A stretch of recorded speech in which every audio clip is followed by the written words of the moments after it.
రాజకీయాలకు good bye. అరే మల్లారెడ్డి ఇది నిజమేనా మల్లారెడ్డి గారు అట్లా అన్నాడు. ఆ? అట్లా అని మెడికల్ షాపులు ఓపెన్ చేస్తున్నట. ఇప్పుడు అవునా? హాస్పిటల్ అయినాయి, మెడికల్ కాలేజీలు అయినాయి, ఇంజనీరింగ్ కాలేజీలు అయినాయి, కాదు కాదు బిజినెస్ అవుతున్నాయి.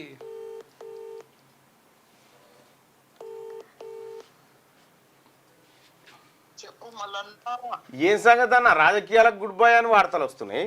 మరి ఏం చేయాలి? ఊరికే బెజార్ వస్తుంది. వీళ్ళు తిట్టుకం వాళ్ళు తిట్టుకం ఇంత పెద్ద మంచిని తిడతా ఉంటే నాకు బెజార్ వస్తుంది కాదు. ఇప్పుడు ఎట్లా మరి ఇక కథమేనా ఈసారి? చూస్తా ఏముంది, ఇంకా 3 ఏళ్ళు ఉంది. ఆ పడకాల రాముడు ఎవడో రాకాశేవుడో ఏముంది అంటే మళ్ళా తీరా అయినా నీకు ఏమైందే ఇంత ఎంగున్నావు ఇప్పుడే రిటైర్మెంట్ అంటున్నావు? ఇప్పుడు నాకు సంస్థలు తెరవాలనుకుంటున్నాను నా దేశం అంతా. అచ్చా. నేను మొన్న నోయిడా పోయినా తీసుకున్న ఒకటి ఆ. యూనివర్సిటీకి. అచ్చా. లక్నోలో యోగి కూడా ఇస్తా అంటుండు సీఎం. సిటీ తయారు చేస్తుండ ఆయన. బీహార్ లా, బెంగాల్ లా, అన్ని ఆంధ్రప్రదేశ్ లో అన్ని దాంట్లో డీమ్డ్ యూనివర్సిటీ డిజిటల్ హెల్త్ తెరుద్దామని చూస్తున్నా. ఇప్పుడు మరి ఇప్పుడు నేను ఎంపీ చూసినా, ఎమ్మెల్యే చూసినా, మంత్రి చూసినా కాదు ఏముంది ఇంకా. ఇప్పుడు కాదన్నా రాజకీయాలకు మల్లారెడ్డి లేకుండా రాజకీయాలు అంత పండుతాయే చేస్తుండదు అనుకో. సరిగా పిల్లలు గిల్లలు ఉంటారు కదా అప్పటికల్లా.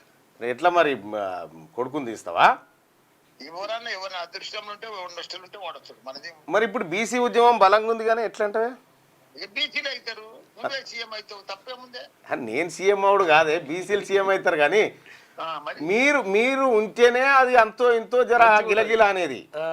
సరే వాళ్ళు ఇప్పుడు నేను ఆ పార్టీలోకి పోతావా ఈ పార్టీలోకి పోతావా అంటే నేను ఏ పార్టీలోకి పోతారా రాజకీయం నాకు పోతా అని చెప్తాను. రోజు ఒకటి ఏ పార్టీలో పోతావు ఎందుకు అది ఇప్పించిన కల మొన్న రోజు పార్టీలు మారి సిగ్గువా మనకెందుకు చెప్పు. అప్పుడు తెలుగుదేశం ఉంటివి, ఆ తర్వాత బీఆర్ఎస్ పోతివి, ఇక రకరకాలుగా